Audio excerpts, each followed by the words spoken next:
how to reduce motion in your Roblox account.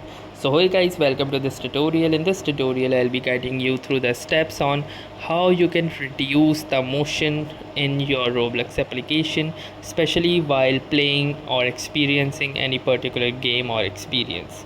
So let me show you how you can do this.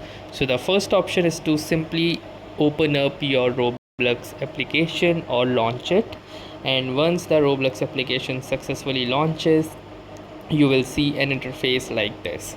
Now in this interface you need to click on this more option at the bottom right, and then inside more you need to scroll down to find settings.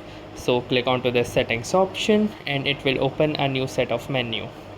Now in this menu, click onto the last device preferences option, and from here you will see the first option that says reduce motion, stop or reduce motion effects. So it is also a way to increase the performance of your Roblox application as well. So from here simply enable this, and now your motions will be reduced and you will observe a smoother gameplay. So that was all for this tutorial. Thanks for watching and have a nice day.